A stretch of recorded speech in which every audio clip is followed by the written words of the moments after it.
Kalau sepeda balap itu kan ada beberapa gear itu. Ya. Nah, cakra itu sendiri kan disebut cakram atau gear kayak gitu. Iya, roda. Roda yang ada gerigi-giginya, anggaplah seperti itu. Yang paling sering dipakai adalah gerigi yang nomor ini. Iya. Semuanya terpakai, tapi kan yang mana yang paling sering? Betul. Nah, kadang kalau jarang kepake, malah mungkin berkarat. Betul. Sama dengan cakra-cakra itu, Kang Abu. Mungkin bukan cakra aja yang mempengaruhi perilakunya. Karena orang yang sadar, dia akan mempengaruhi cakranya agar berefek ke perilakunya. Tapi beberapa orang tanpa sadar, perilakunya itu berefek kepada cakranya.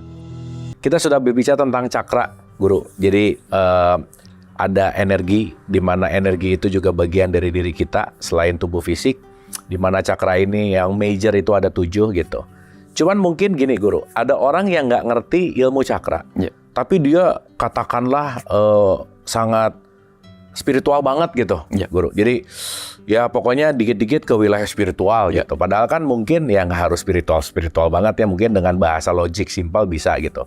Atau mungkin dia punya tipikal yang sangat perasa banget gitu. Sehingga kan sekarang banyak orang yang people pleaser, dia mungkin over empath gitu Pak Wayan. Meskipun dia nggak ngerti itu kenapa dengan cakra hati jantungnya gitu, di anahatanya gitu. Nah, pun tentang ya let's say berkaitan dengan libido gitu ya, berkaitan dengan semua deh gitu ya. Kata kuncinya adalah orang yang tidak mempelajari cakra tapi dia mengalami hal-hal yang mungkin dia tidak mengerti. Nah, itu gimana sih korelasinya supaya kita juga lebih balance dan apa yang terjadi sih sebetulnya Pak Wayan? Ya, kemarin itu kan kita cerita bahwa cakra bisa memunculkan karakter seperti ini. Tuh. Sementara yang Kang Abu tanyakan, dia nggak tahu cakra. Dia hanya berkarakter seperti ini aja karena latihannya seperti itu. Tapi kok ternyata mirip seperti kalau orang cakranya seperti ini. Itu. Gitu. Kang Abu pernah ngelihat nggak atau pernah mengalami? Nah, ini saya pakai analogi. Kita punya motor nih, motor yang sama-sama dari pabrik yang sama, merek yang sama. Satu orang kemudian memakai motornya itu di daerah pegunungan, sehingga terus nanya terus. Yang satu orang pakai di perkotaan. Lama-lama kalau ditukar kendaraannya, ini bisa nggak kuat ke atas, pernah nggak? Oh, oke. Atau kemudian kita pakai sepeda lah. Pakai sepeda. Kalau sepeda balap itu kan ada beberapa gear itu. Nah, cakra itu sendiri kan disebut cakram atau gear kayak gitu. Iya, roda. Roda yang ada gerigi-giginya, anggaplah seperti itu. Nah, kalau kita misalnya sering menanjak, yang paling sering dipakai adalah gerigi yang nomor ini. Iya. Kalau yang semuanya terpakai, tapi kan yang mana yang paling sering? Betul. Nah, kadang kalau jarang kepake, malah mungkin berkarat. Betul. Nah, sama dengan cakra-cakra itu, Kang Abu.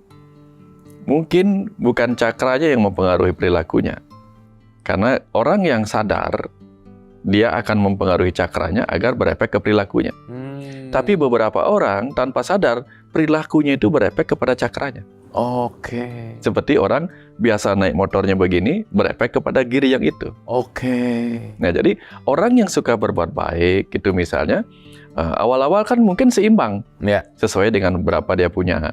Tapi karena merasa misalnya nih, setelah kita berbuat baik pada orang, dapat pujian, kok enak ya pujiannya. Lama-lama bisa overaktif.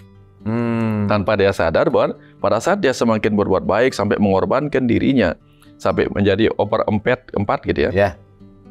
Tahu-tahu dia sudah tanpa sadar terus menggunakan cakra jantungnya. Gitu. Nah, ada orang yang dibesarkan dengan keimanan. Jadi cakra mahkotanya percaya dengan adanya Tuhan. Gitu. Tapi lama-lama kemudian dia dapat kuliah, dapat pembelajaran tentang Tuhan itu nggak ada, gitu misalnya. Tiba-tiba dia menjadi tidak percaya lagi dengan Tuhan.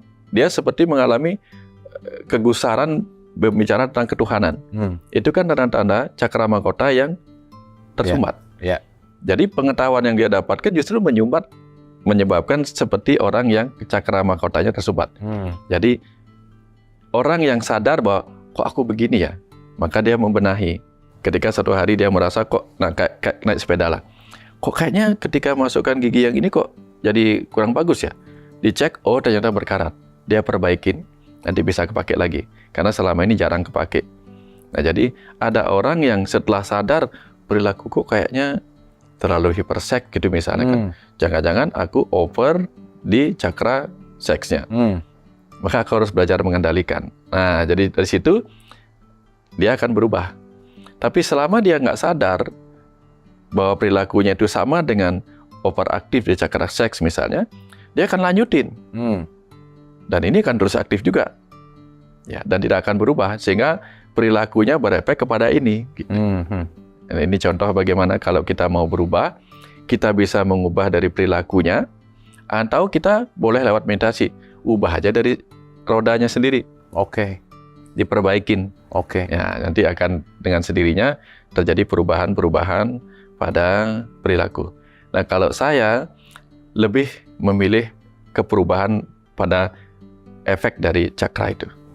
Misalnya langsung ke perilaku. Misalnya ada orang yang memiliki karakter seperti orang yang cakra mahkotanya tersumbat. Jadi nggak percaya sama Tuhan. Karena saking logisnya, maka saya akan bermain di wilayah logis supaya dia, I see. Nggak usah hidupin cakra. Tiba-tiba dia memiliki lagi kepercayaan spiritual. Ya, atau ketika misalnya dia menjadi kelebihan di cakra mahkotanya, jadi sangat-sangat kecanduan spiritual. Misalnya, aku ingin menjadi dewa. Nanti saya akan bilang, jangan, dewa aja turun jadi manusia kok. Gitu misalnya, kan tersentak di situ. Jadi turun sedikit. Kayak gitu kira-kira Kang Abu. Buat balancing gitu ya. Iya, pokoknya intinya saya balance gitu. Ini kerap dipertanyakan sih Pak Wayan. Apakah tiap orang punya kapabilitas cakra yang khusus misalkan? Ada yang pernah ngomong gitu, wah kamu tuh cakra mahkotanya bagus nih, tapi cakra ininya kurang. Sehingga kamu bisa nangkep spiritual lebih baik, tapi mungkin nggak bisa ngomong misalnya. Ada yang bilang bahwa kamu tuh cakra tenggorokannya bagus, makanya speech-nya oke. Tapi mungkin empatnya kurang misalnya Pak Wayan. Karena mungkin si anahatanya atau cakra jantungnya tuh nggak terlalu aktif gitu. Apakah ada hal-hal seperti itu atau gimana tuh Pak Wayan? Beberapa yang saya paham seperti cerita lagi di analogi kendaraan tadi. Kendaraan yang terbiasa di kota beda dengan kendaraan yang biasa off-road. Walaupun produksinya sama gitu. Nah, jadi mana yang paling sering dia pakai? Sehingga melupakan yang lainnya itu juga tidak baik.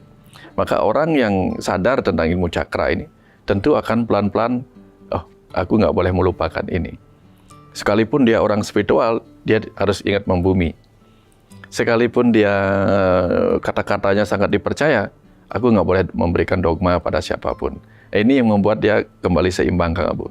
Jadi setiap orang itu sebenarnya bisa menghidupkan semuanya secara ini, tapi juga bisa seperti Kang Abu pernah bilang, energi itu mengalir kepada apa yang difokuskan. Betul.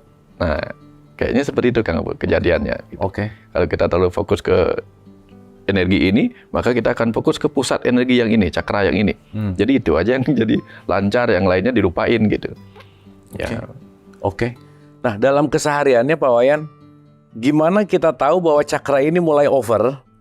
Atau misalnya gimana kita tahu bahwa cakra ini mulai misalnya agak low gitu? Apa sih kan bukan agak lagi, abstrak kan ya. Misalnya kan kalau kecubit kan sakit gitu. Tapi misalnya, ini kayaknya cakra mahkotaku rada low nih gitu. Gimana bisa tahu ya, Bu? Orang yang baru belajar naik mobil, Kang Abu, dia nggak memiliki kesadaran penuh terhadap mobilnya.